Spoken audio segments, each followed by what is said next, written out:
themselves.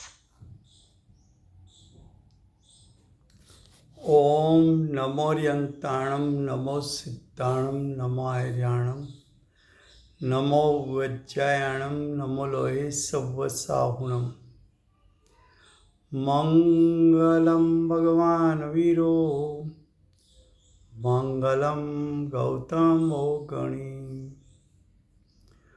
मंगलम कुंद कुंदार्यो जैनधर्मोस्तु मंगलम ओंकार बिंदु संयुक्तम नित्यं जायन्ति योगिना कामदं मोक्षदं चैव ओंकाराय नमो नमः अहोपकार जिनवर्णो कुंदनो ध्वनि दिव्यनो जेन कुंद ध्वनि आप्या अहो आ गुरु काननो तुझ ज्ञान ध्यान नो रंग अमया दर्श रहो ओ शिव पद तक तुझ संग माता हाथ ग्रहो। આ સમયસાર નામનું પરમ અધ્યાત્મ શાસ્ત્ર છે. ભગવત કુંદાચાર્ય દેવે માંગલિક કરીને પ્રતિજ્ઞા કરી છે કે હું સમયસારને કહીશ. સમયસાર એટલે આચાર્ય ભગવાન આત્માનો ત્રિકાળ શુદ્ધ સ્વભાવ કે જેનો આશ્રય લીધા વિના સમ્યક દર્શનની પ્રાપ્તિ થતી નથી, એનો આશ્રય લીધા વિના મોક્ષ માર્ગ કે મોક્ષની ઉત્પત્તિ થઈ શકતી નથી. તો અજ્ઞાનીએ અનાદિકાળથી આવા જ્ઞાયક સ્વભાવનો પરિચય કર્યો નથી, એમનું ચિંતન મનન કર્યું નથી, એના ઉપર દ્રષ્ટિ અને ઉપયોગ મૂક્યા નથી.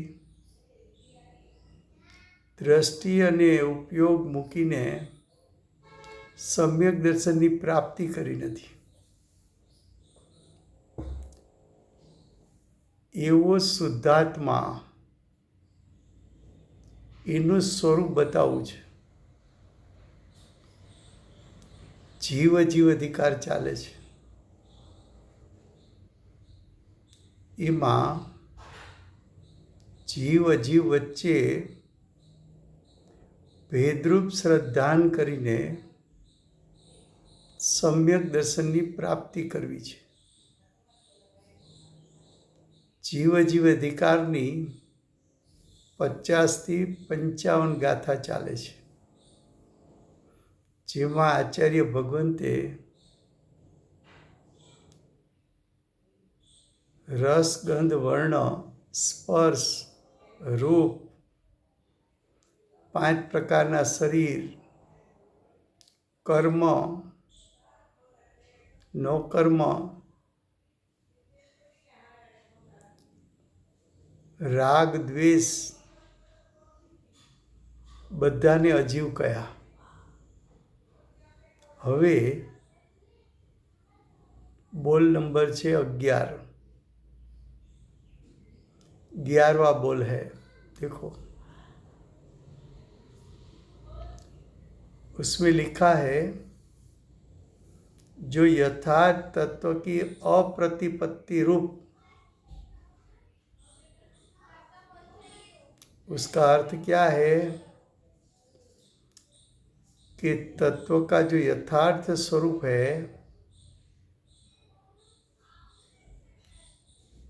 उसको विपरीत मानकर विपरीत मान्यता करके जो मोह उत्पन्न होता है, यहाँ कौन सा मोह लेना है? तो कि यहाँ दर्शन मोह लेना है, यानी मिथ्यात्व लेना है। दर्शन मोह क्यों? तो कि अगले 2 बोल में राग द्वेष की बात हुई, वो चारित्र मोह की बात थी। एक मौनीय नाम का कर्म है। वो मौनीय कर्म 2 प्रकार का होता है, एक दर्शन मौनीय और एक चारित्र मौनीय। दर्शन मौनीय का उदय में जुड़ने से जीव की दशा में दर्शन मोह उत्पन्न होता है, और चारित्र मौनी कर्म के उदय में जुड़ने से जीव को राग द्वेष उत्पन्न होता है। तो दर्शन मोह नाम की प्रकृति, उसका 3 प्रकार है। एक मिथ्यात्व, दूसरा सम्यक मिथ्यात्व, तीसरा सम्यक्त्व। लेकिन यहाँ कर्म प्रकृति से बात नहीं लेने का है, यहाँ जीव के भाव से बात लेना है। किसी को ऐसा प्रश्न हो सकता है कि यहाँ मोह का अर्थ जीव के परिणाम क्यों लिया, कर्म की बात क्यों नहीं ली? तो कर्म की बात तो आचार्य भगवान ने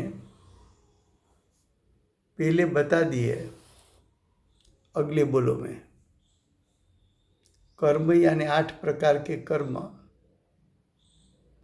उसकी बात तो पहले बता दी। अब जो बात करनी है वो जीव के भाव से करनी है। राग की बात बताई, वो जीव का भाव था। द्वेष वो जीव का भाव था। उसी तरह तत्व संबंधी विपरीत मान्यता, दर्शन मोह यानी मिथ्यात्व। आज जो मिथ्यात्व भाव है,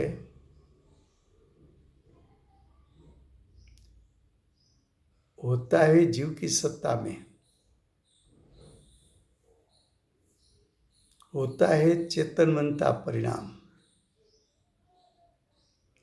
फिर भी उसको अजीव कहा है। अजीव क्यों कहा? भाव दर्शन मोह भावक का भाव है। भावक का भाव का अर्थ है द्रव्य कर्म के उदय जो होता है वो भावक है।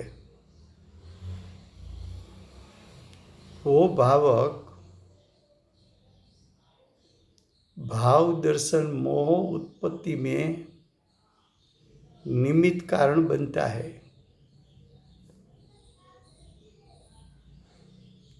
तो जीव की दशा में दर्शन मोह की उत्पत्ति,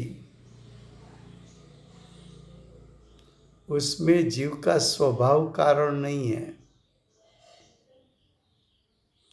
वो उत्पत्ति में कारण कर्म का उदय है। इसलिए उसको अजीव का भाव कहा और उसको अजीव कहा। ऐसा जो दर्शन मोह है, जब जीव को सम्यक दर्शन प्राप्ति होती है तब दर्शन मोह उत्पन्न ही नहीं हुआ। तो आत्मा की अनुभूति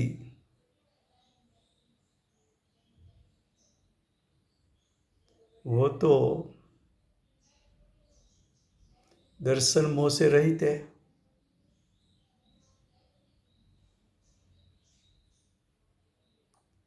जो दर्शन मोह का उदय होता है उसका ज्ञान करने वाली पर्याय दर्शन मोह,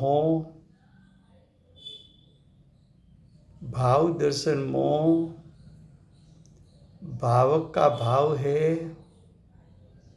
और मैं ज्ञायक स्वभाव हूँ, ऐसा भेद ज्ञान करने वाली ज्ञान की पर्याय। वो ज्ञान की पर्याय से दर्शन मोह भिन्न है। ज्ञान की पर्याय स्वभाव का अंश है, दर्शन मोह विभाव का अंश है। ज्ञान की पर्याय ज्ञायक के साथ अभेद है, वो स्वभाव तक ले जाने वाला अंश है। तो आत्मा की अनुभूति से भिन्न ऐसा दर्शन मोह, ऐसा मिथ्यात्व, क्या कहा, ये भेद ज्ञान की सूक्ष्म बात बतानी है। जब जीव की दृष्टि उपयोग ज्ञायक सन्मुख हो जाता है तब दर्शन मोह की उत्पत्ति नहीं हो सकती। तो आत्मा की अनुभूति के काल में भाव दर्शन उत्पन्न नहीं हुआ है।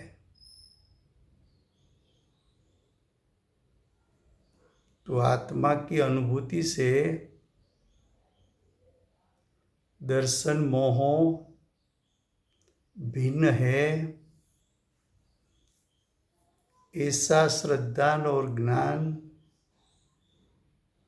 आत्मा की अनुभूति के काल में ज्ञानी को रहता है। एक बात। दूसरी बात, मिथ्यात्व विभाव का अंश है और आत्मा यानी ज्ञायक तीनों काल त्रिकाल शुद्ध स्वभाव स्वरूप है। तो ज्ञायक का स्वरूप स्वभाव रूप, मिथ्यात्व विभाव रूप। तो दोनों के बीच में स्वरूप भिन्नता है।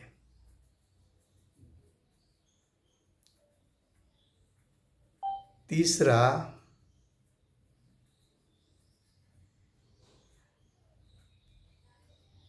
मिथ्यात्व को जानने वाला ज्ञान,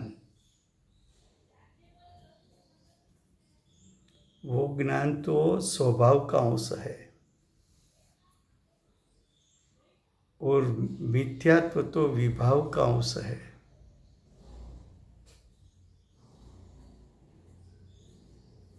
इसलिए दोनों के बीच में भिन्नता है।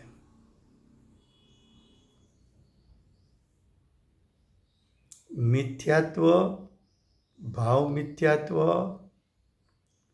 वो तो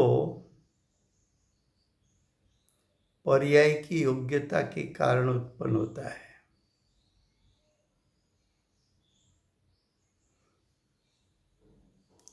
और ज्ञायक स्वभाव तो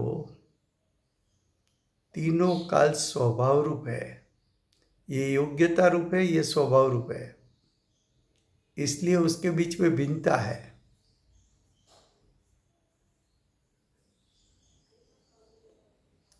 अज्ञानी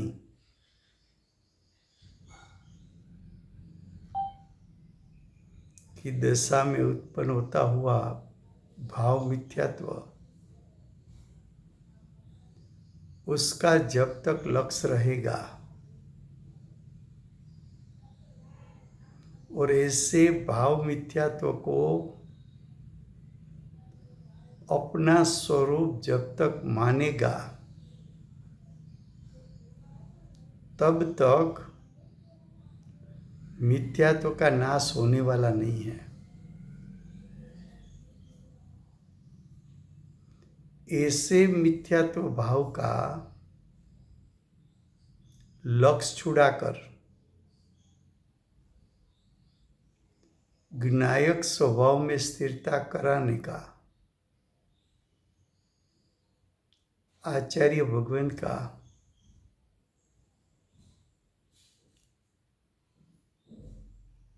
इस गाथा में प्रयोजन है। फिर से गुजराती में।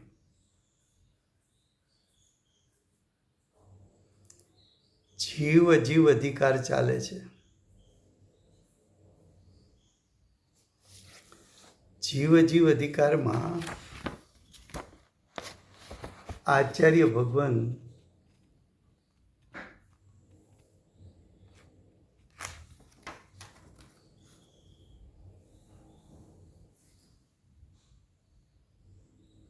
जीवનું સ્વરૂપ શું,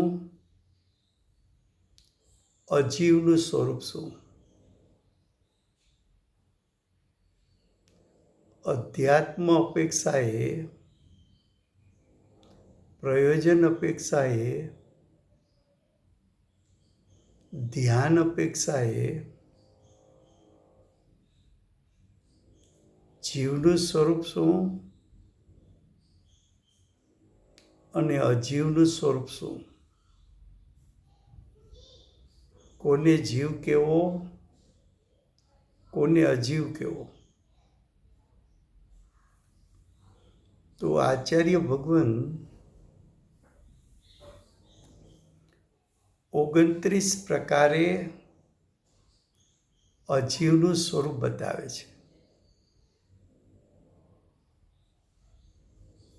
એ 29 પ્રકારને અજીવ કેમ કહ્યા? તો કે અજીવ છે માટે અજીવ કહ્યા। અજીવ કેમ કહ્યા? તો કે એ બધા ભાવોનું લક્ષ્ય છૂટે અને અધ્યાત્મ અપેક્ષાએ જ્ઞાયક સ્વભાવ જીવ છે એનું લક્ષ્ય થાય તો જીવને મોક્ષ માર્ગ પ્રગટે। આ 29 ભાવોને અજીવ કેમ કહ્યા? તો કે અજ્ઞાની તો એને જીવ માનીને બેઠો છે। અજ્ઞાની તો એને જીવનું સ્વરૂપ માને છે। અજ્ઞાની આવું કેમ કર્યું? તો કે અજ્ઞાનીએ અનાદિકાળથી યથાર્થ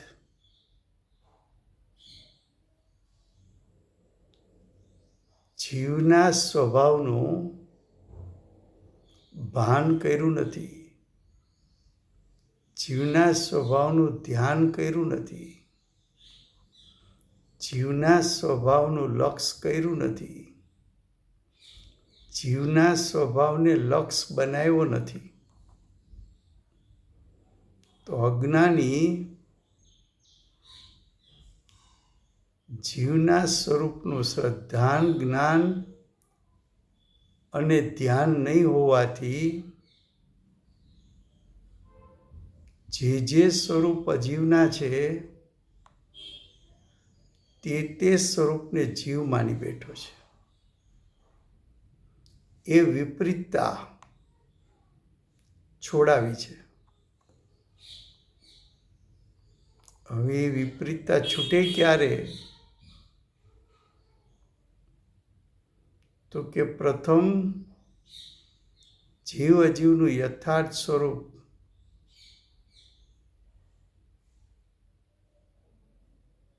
જ્ઞાની પાસે સાંભળ. જ્ઞાની કયા ભાવને અજીવ કહે છે? જ્ઞાની જેને અજીવ કહે છે એ અજીવ કહેવાનું કારણ શું છે? તેની ન્યાયયુક્તિ શું છે? એનું સવિકલ દશામાં પ્રથમ ચિંતન મનન કર. તો અહીંયા 11મા બોલમાં કહે છે, જે યથાર્થ તત્વની યથાર્થ તત્વ એટલે જેમ છે તેમ તત્વનું સ્વરૂપ.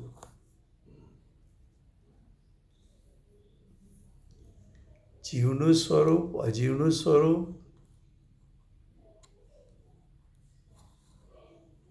આશ્રવનું સ્વરૂપ, બંધનું સ્વરૂપ, સંવરનું સ્વરૂપ, નિજરાનું સ્વરૂપ, મોક્ષનું સ્વરૂપ, એનું જેવું સ્વરૂપ છે એવું સ્વરૂપ.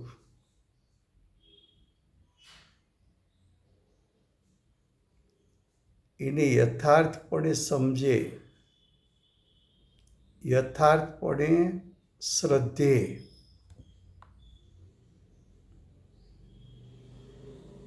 તો યથાર્થ તત્વની સમજણ અને શ્રદ્ધાને કહેવાય. હવે વસ્તુ સ્વરૂપ જેવું છે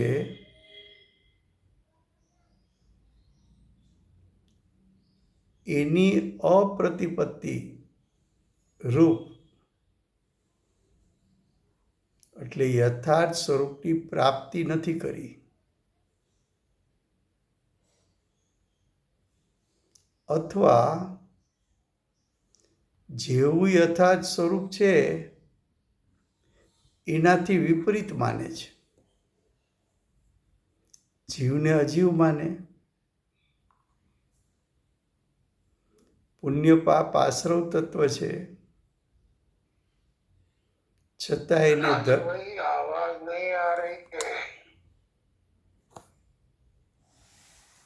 બીજાને આવે છે, સંભળાય છે.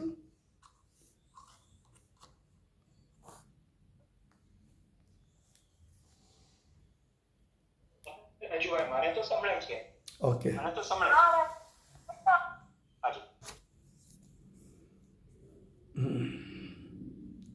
તો વસ્તુનું યથાર્થ સ્વરૂપ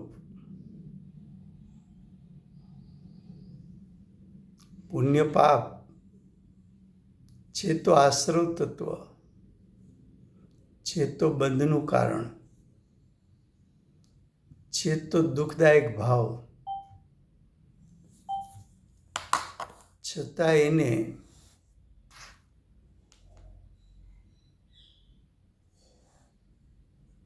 પુણ્ય પાપ લાભનું કારણ લાગે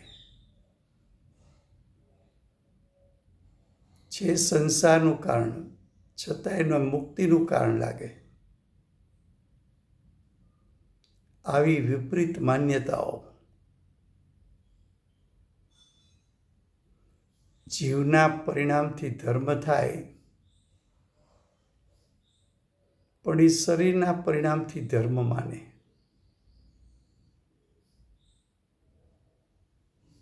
જીવ શરીર બે પદાર્થ હોવા છતાં એક પદાર્થ માને. તો આ બધી તત્વ સંબંધીની અયથાર્થતા એટલે વિપરીતતા છે.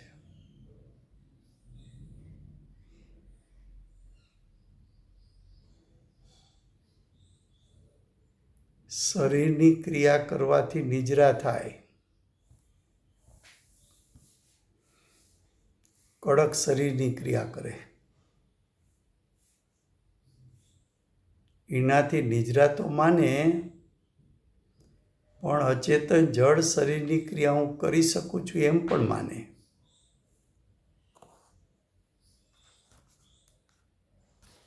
આ બધી વિપરીતતા એ છે તો મિથ્યાત્વ, છે તો મોહ, છે તો દર્શન મોહ.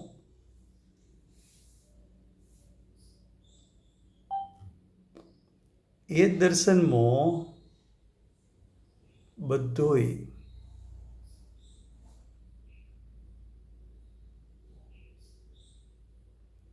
આત્માની અનુભૂતિના કાળે ઉત્પન્ન થઈ શકતો નથી.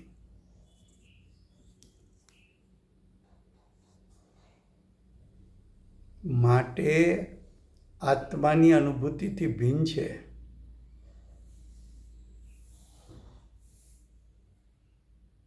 મોહ તો વિપરીતતા છે, અને જ્ઞાયક સ્વભાવ તો સહજ સ્વરૂપ છે, જેવું છે તેવું યથાર્થ સ્વરૂપ છે. બંને વચ્ચે ભિન્નતા છે, બંનેનું લક્ષણ જુદું છે, બંનેનું સ્વરૂપ જુદું છે.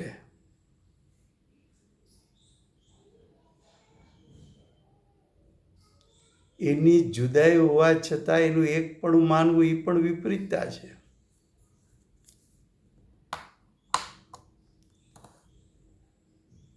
જ્ઞાયક સ્વભાવ અને ઉત્પન્ન થતો દર્શન મોહ બેનું સ્વરૂપ ભિન્ન હોવા છતાં એને એકમેક માનવું,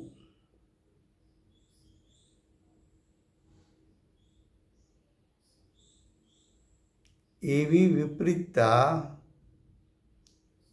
અજ્ઞાનીના ભાવમાં છે, એ છોડાવી છે.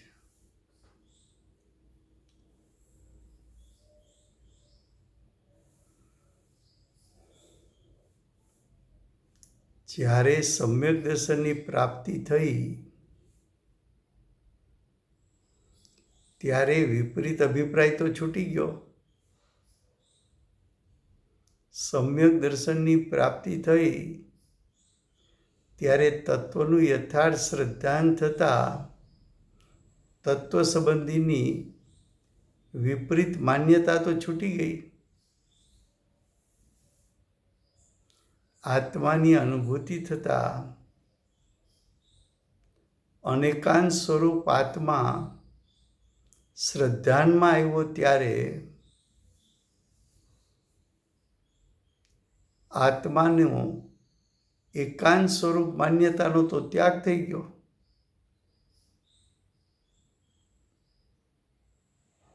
તો આત્માની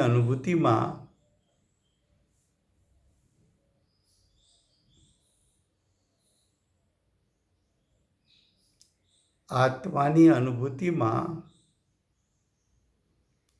તત્વનું યથાર્થ શ્રદ્ધાન હોવાથી અયથાર્થ શ્રદ્ધાન છૂટી ગયું. તો અયથાર્થ શ્રદ્ધાન આત્માની અનુભૂતિમાં નથી.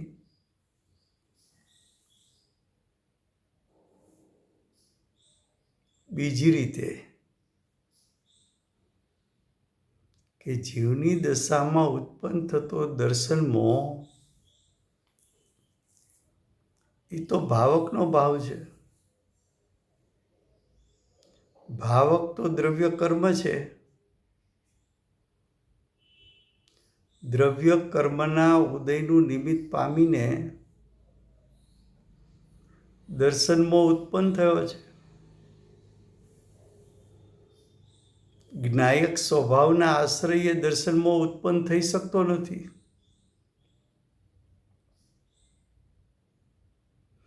કર્મના ઉદયના આશ્રયે દર્શન મોહ ઉત્પન્ન થાય છે.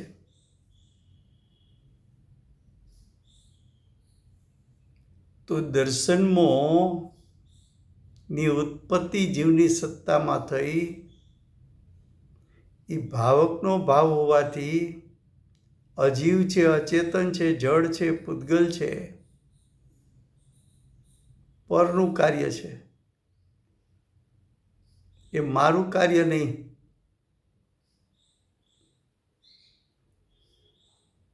માટે અજીવ છે.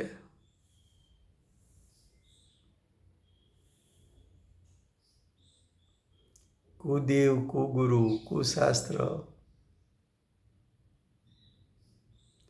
એનું સ્વરૂપ મિથ્યા હોવા છતાં સમ્યક માનવું, એને પણ વિપરીત માન્યતા કીધી.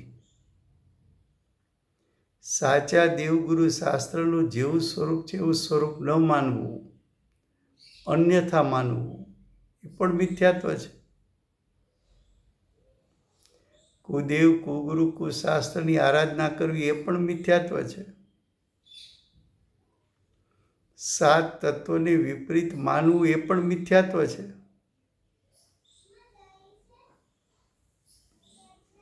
અજીવના લક્ષ્યે ધર્મની પ્રગટતા થશે એવી માન્યતા પણ વિપરીતતા છે.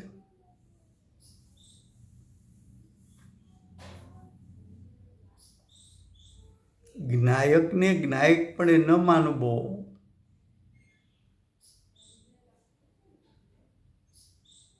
ચૈતન્ય સ્વરૂપ આત્માને ચૈતન્ય સ્વરૂપ આત્મા ન માનતા અચેતન જળ અજીવોને જીવ માનવો એ પણ વિપરીતતા છે. પણ આત્માની અનુભૂતિ થઈ ત્યારે તત્વ સંબંધીની વિપરીતતા છૂટી ગઈ. કુદેવ, કુગુરુ, કુશાસ્ત્ર લાભનું કારણ છે એવો ભાવ વિપરીતતાનો છૂટી ગયો. સાચા દેવશાસ્ત્ર ગુરુનું યથાર્થ સ્વરૂપ સમજાઈ ગયું.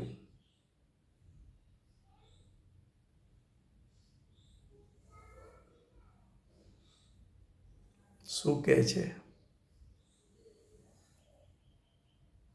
કે જે યથાર્થ તત્વની અપ્રતિપત્તિરૂપ મોહ છે તે બધોય જીવને નથી. કારણ શું આપ્યું? કારણ કે તે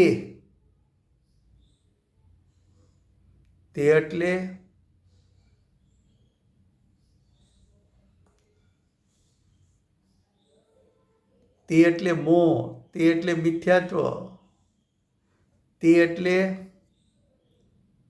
યથાર્થ તત્વની અપ્રતિપત્તિરૂપ ભાવ.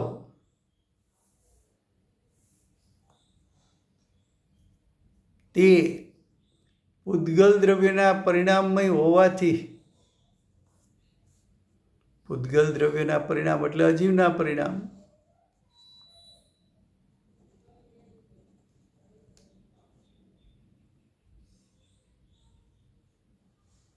અજ્ઞાનીને અજ્ઞાન દશામાં અનાદિકાળથી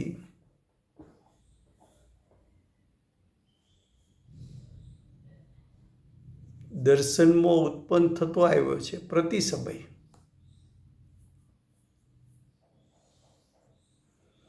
અને એ દર્શનમોહની ઉત્પત્તિનું કારણ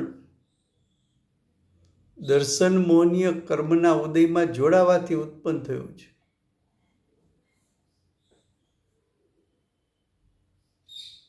શાસ્ત્રમાં દ્રષ્ટાંત આવે છે કે અજ્ઞાની દારૂડિયો દારૂ પીને માતાને માતા કહે તો પણ જૂઠું, બેનને બેન કહે તો પણ જૂઠું. કારણ કે એને મદ ચડ્યો છે. માતાને પછીની મિનિટે પત્ની કહી દે તો વાર નહીં લાગે, એ મોહ મદમાં છે. એમ અજ્ઞાની દર્શન મોહના મદમાં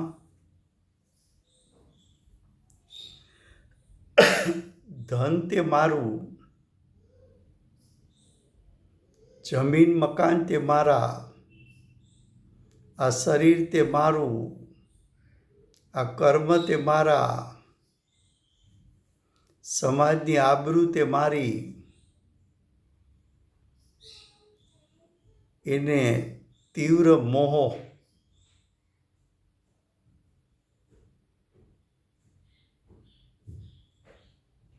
ઘણા બોલે અમારે એવું કંઈ નહીં, અમે તો બધા ભગવાનને પગે લાગીએ, ભગવાન તો બધા સરખા છે.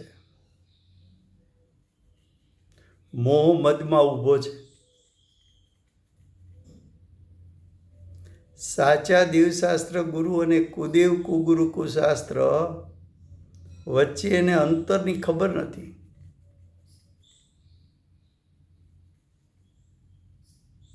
ભગવાનનું સ્વરૂપ શું કોઈ દી જાણ્યું જ નથી.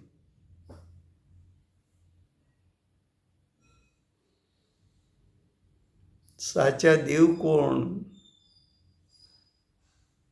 ગુરુદેવ તો એમ કહે છે કે તું પોતે પરમાત્મા છો એવું નક્કી કર, એ નિશ્ચય છે.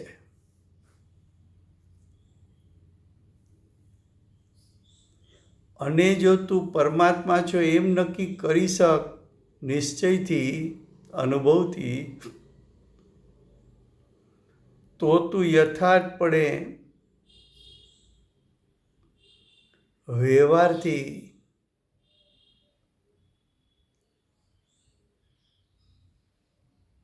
તીર્થંકર પણ પરમાત્મા છે એવો નિર્ણય તને ત્યારે થશે. ક્યારે? કે આત્માની તું અનુભૂતિ કરીશ ત્યારે.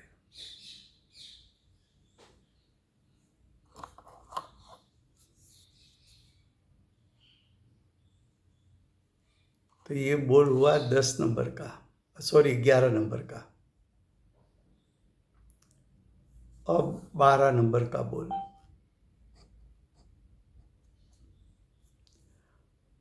मिथ्यात्व, अविरति, कसाय और योग जिसका लक्षण है, किसका लक्षण है? जिसका यानी किसका? आश्रव का लक्षण है.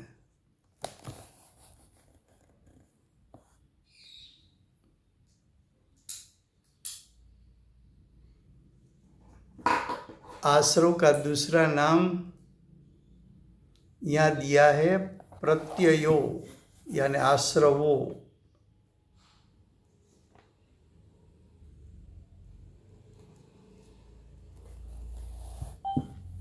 वो सब आश्रवो जीव को नहीं है.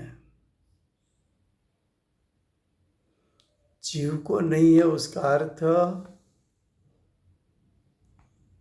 जीव का स्वभाव नहीं है.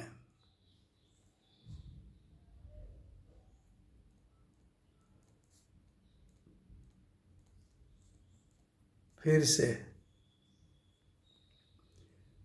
7 तत्व में एक आश्रव नाम का तत्व है.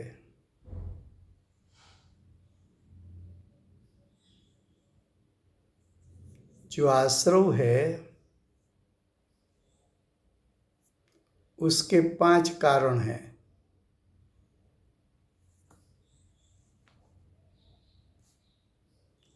वो 5 कारण में एक मिथ्यात्व है. मिथ्यात्व यानी विपरीत मान्यता. दूसरा अविरति है. अविरति का अर्थ है व्रत रहित दशा.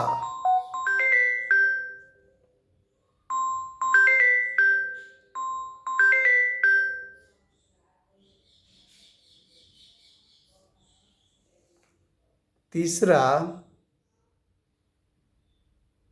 प्रमाद। प्रमाद का अर्थ है अज्ञानी के लिए प्रमाद का अर्थ है सम्यक दर्शन की प्राप्ति जितना पुरुषार्थ नहीं करना। और सम्यक दृष्टि के लिए प्रमाद का अर्थ है श्रावकपना प्रकट करने जितना पुरुषार्थ नहीं करना। और श्रावक के लिए प्रमाद का अर्थ है मुनिपना ग्रहण करना इतना पुरुषार्थ नहीं उठा।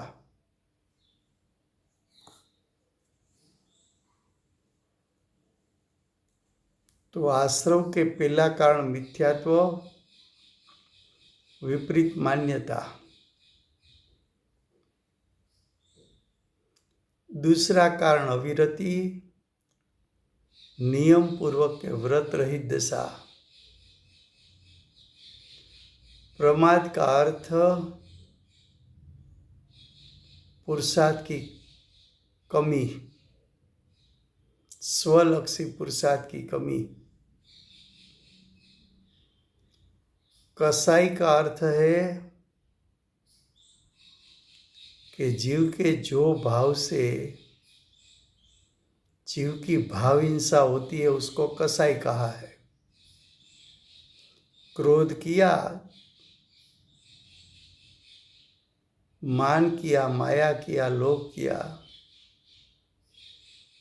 ऐसे भाव से जीव का भाव हिंसा होती है। और योग,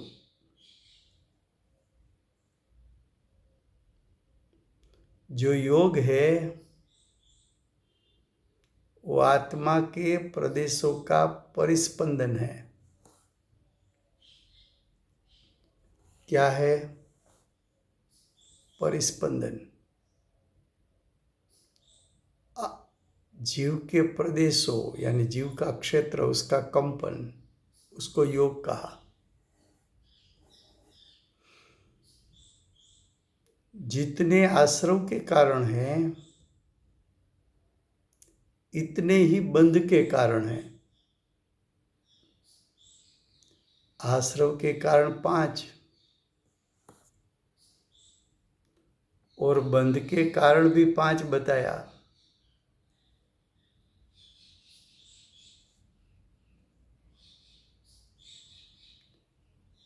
तो बंध के 5 कारण में भी मिथ्यात्व, अविरति, प्रमाद, कसाई, योग लिया।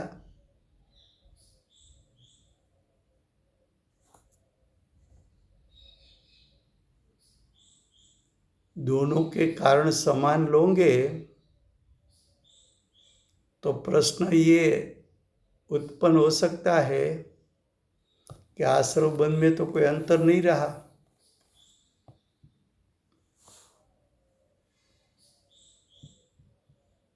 तो आश्रव बंध में अंतर क्या है?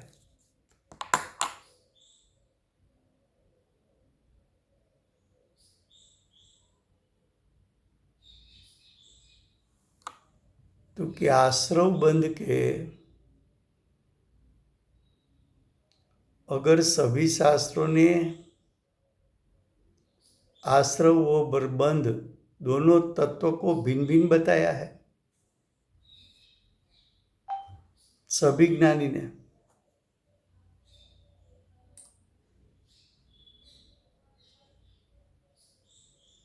अगर सभी ज्ञानी आश्रव और बंध 2 तत्व बताते हैं तो उसका अंतर भी होना चाहिए।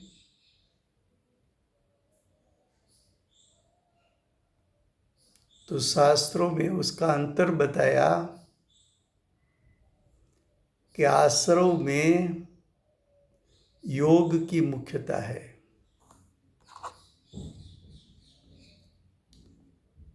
और बंध में कसाई की मुख्यता है।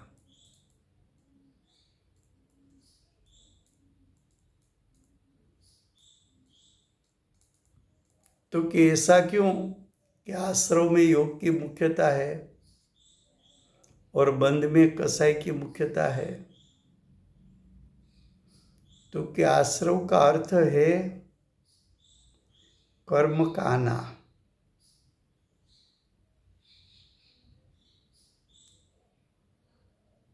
तो जब आत्म प्रदेशों का कंपन होता है, उसका निमित्त पाकर कर्मण वर्गणा कर्मरूप परिणमित होती है और कर्म आत्म प्रदेश पर चिटकने के लिए कंपन के कारण आते हैं।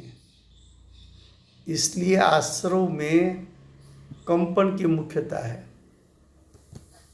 यानी योग की मुख्यता है। और बंध में कसाई की मुख्यता क्यों बताई?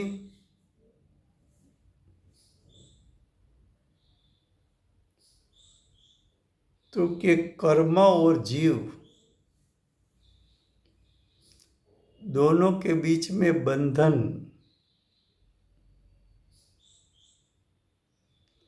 कसाई के कारण होता है। कसाई को स्निग्ध परिणाम कहा है। कसाई को स्निग्ध का अर्थ क्या है? तो कि चिकास वाला परिणाम।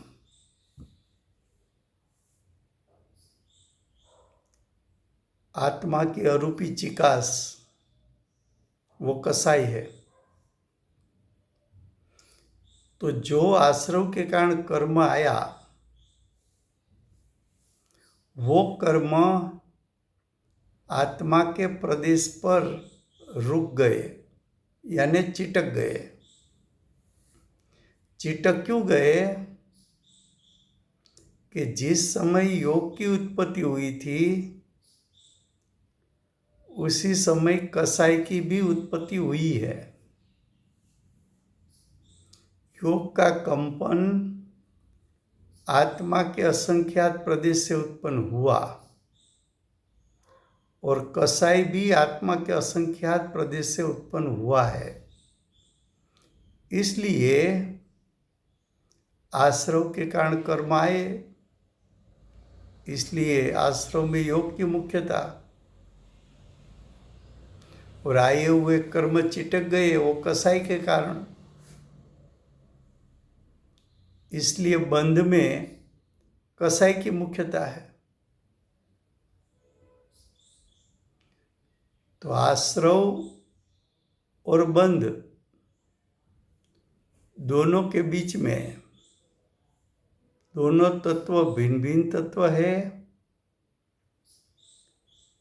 दोनों तत्व का स्वरूप भिन्न भिन्न है।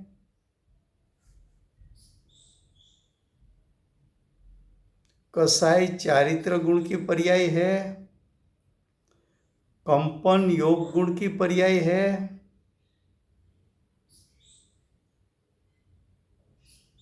कसाई चारित्र गुण की विपरीत पर्याय है, अशुद्ध पर्याय है। और योग का कंपन योग गुण का अशुद्ध परिणाम है।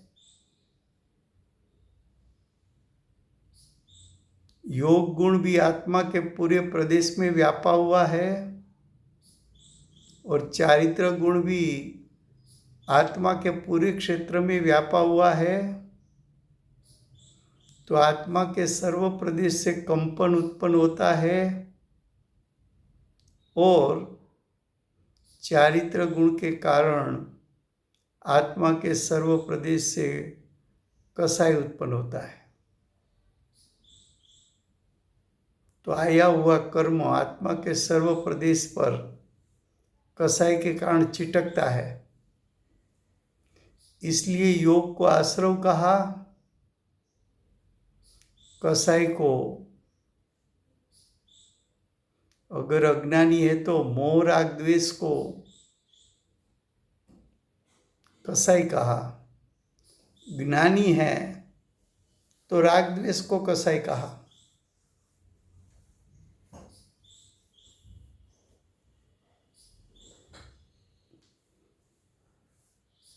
अब देखो 12 नंबर का बोल फिर से गुजराती में।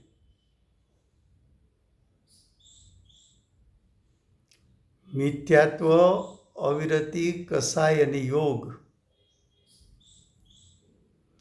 જેમના લક્ષણ છે, જેમના એટલે આશ્રવના, આશ્રવના એટલે પ્રત્યયો શબ્દ છે, પ્રત્યયો એટલે આશ્રવ। અહીંયા કયો આશ્રવ લેવો છે, ભાવ આશ્રવ કે દ્રવ્ય આશ્રવ? તો કે ભાવ આશ્રવ લેવો છે। કેમ? તો કે આ બોલ પૂરા થયા પછી કર્મની વાત કરવાના છે। 8 પ્રકારના કર્મની વાત કરવાના છે।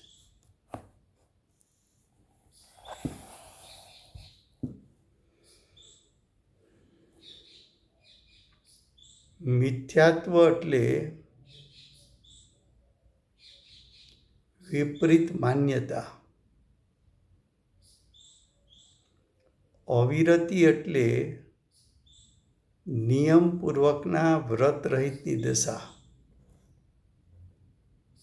નિયમપૂર્વકના વ્રત પંચમ ગુણસ્થાનથી શરૂ થાય છે। પ્રમાદ એટલે આત્મપ્રાપ્તિનો પુરુષાર્થ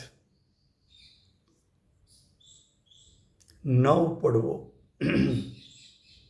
તો અજ્ઞાનીનો પ્રમાદ એટલે સમ્યક દર્શન પ્રાપ્તિ જેટલો પુરુષાર્થ ન ઉપડવો, એ પ્રમાદ છે। સમ્યક દ્રષ્ટિ માટે પ્રમાદ એટલે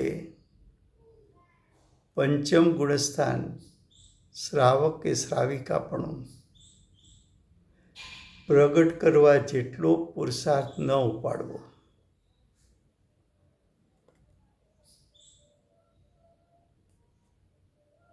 શ્રાવક શ્રાવિકા માટે, અર્જિકા માટે પ્રમાદ એટલે શ્રાવિકા કે અર્જિકાને તો મુનિપણું આવી શકતું નથી, પણ શ્રાવક દશા હોય તો મુનિપણું પ્રગટ કરવા જેટલો પુરુષાર્થ ન ચાલે તો એને પ્રમાદ કહે છે। પ્રમાદ એટલે આત્મપ્રાપ્તિમાં અથવા શુદ્ધિની વૃદ્ધિમાં પુરુષાર્થનું ન ઉપડવું, એ પ્રમાદ છે। કસાય એટલે રાગદ્વેષ, જેનાથી જીવની ભાવ હિંસા થાય છે। તો કસાય ભાવ હિંસાનું કારણ છે। કસાય એટલે રાગદ્વેષ અથવા ક્રોધ, માન, માયા, લોભ।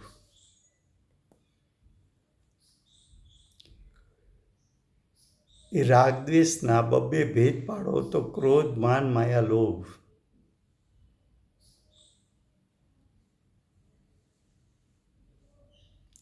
એનું ફળ પણ ભાવ હિંસા છે, જીવના ભાવની હિંસા છે।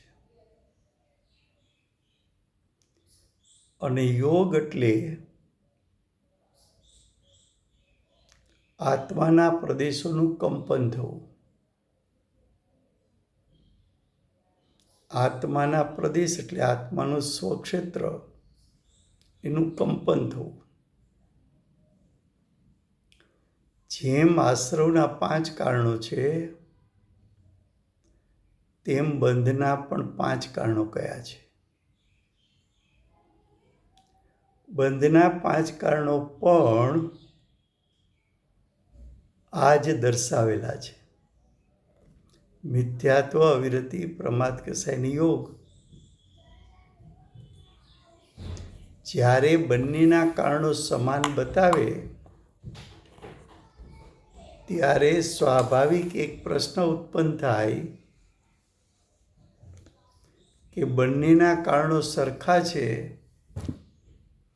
તો આશ્રવ અને બંધ બે તત્વ છે કે બંને સમાન તત્વ છે?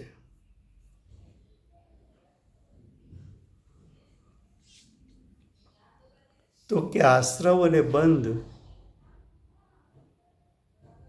બધા જ્ઞાનીઓ એને બે ભિન્ન ભિન્ન તત્વો બતાવ્યા છે. બંનેનું સ્વરૂપ જુદું જુદું બતાવ્યું છે. તો કે કારણો તો સમાન છે. તો કે સમાન કારણોમાં થોડું અંતર છે, થોડો તફાવત છે. શું તફાવત છે? તો કે આશ્રવમાં યોગની મુખ્યતા છે, બંધમાં કસાયની મુખ્યતા છે.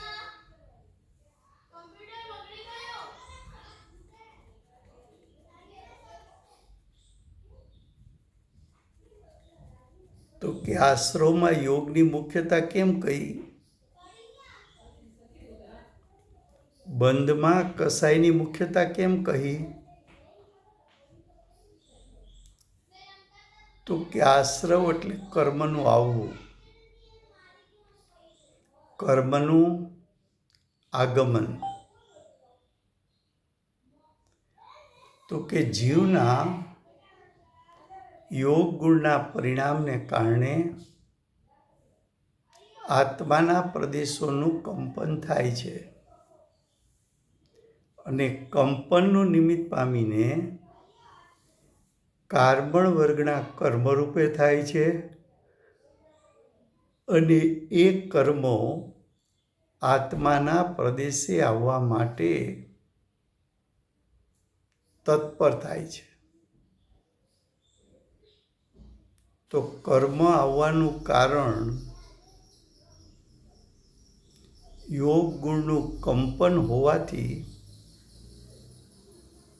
આશ્રવ તત્વમાં યોગ ગુણની મુખ્યતા છે, જ્યારે બંધ તત્વમાં જીવ અને કર્મ વચ્ચે ઉભયબંધ થાય છે એ કસાયને કારણે થાય છે. કસાય છે એ આત્માના અરૂપી ચિકાસવાળા પરિણામ છે. તો આશ્રવને કારણે આવેલા કર્મ કસાયની ચિકાસને કારણે આત્માના પ્રદેશ ઉપર ચીટકે છે. તો બંધ તત્વમાં કસાયની મુખ્યતા છે. આત્મામાં યોગ નામનો ગુણ છે. એ ગુણ આત્માના સર્વ ભાગમાં વ્યાપેલો છે. માટે યોગ ગુણનું કંપન આત્માના સર્વ ભાગથી ઉત્પન્ન થાય છે. માટે કર્મો આત્માના સર્વ પ્રદેશે ચીટકવા માટે આવે છે. જ્યારે ચારિત્ર ગુણની અશુદ્ધ પર્યાય એ કસાય છે. ચારિત્ર ગુણ પણ આત્માના સર્વ પ્રદેશમાં વ્યાપેલો છે. તો આત્માના સર્વ પ્રદેશેથી ચિકાસ ઉત્પન્ન થાય છે. માટે સર્વ પ્રદેશે કર્મનું આવવું ને સર્વ પ્રદેશે કર્મનું ચીટકવું યોગ અને કસાયને કારણે થતું હોવાથી યોગ ગુણની મુખ્યતા એના કંપનની મુખ્યતા આશ્રવ તત્વમાં છે, જ્યારે કસાયની મુખ્યતા બંધ તત્વમાં છે. માટે બંને તત્વો ભિન્ન છે. આ બંનેને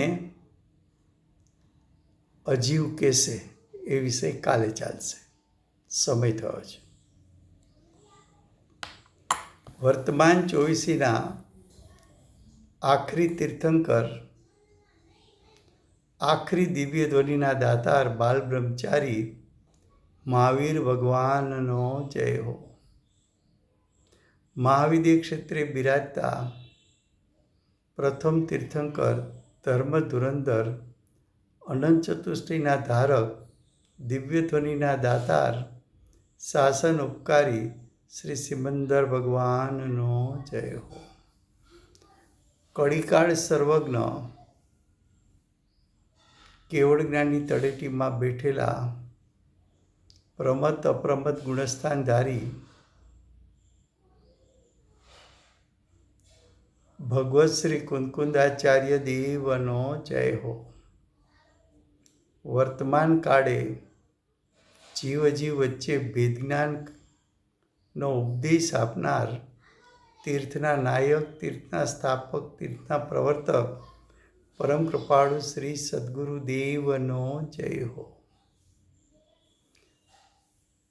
પૂજ્ય ગુરુદેવનો તીર્થંકર તરીકે મહિમા બતાવનાર, સ્વાનુભવ યુક્ત, જાતિસ્મરણ જ્ઞાનયુક્ત પ્રસમ મૂર્તિ ભગવતી માતનો જય હો. સમ્યક દર્શનની પ્રાપ્તિમાં નિમિત્તરૂપ જીનવાણી માતનો જય હો. પૂજ્ય ગુરુદેવ અને માતાજીની સાધના ભૂમિ સુવર્ણપુરી ધામનો જય હો. સુવર્ણપુરી ધામમાં પધારનાર જંબુદીપસ્ય સર્વે જિનેન્દ્ર ભગવાનનો જય હો. 24 તીર્થંકર પૂર્વે મોક્ષ જનાર શ્રી બાહુબલી ભગવાનનો જય હો. વર્તમાન ગુરુ અને ધાતુકી વિદેશ સત્રના ભાવિ તીર્થંકર શ્રી સૂર્યકીર્તિ ભગવાનનો જય હો. સૂર્યકીર્તિ ભગવાનના સમૂસરના મુખ્ય ગણધર દેવેન્દ્ર કીર્તિનાથ ભગવાનનો જય હો. પરમ દિગંબર જૈન ધર્મનો જય.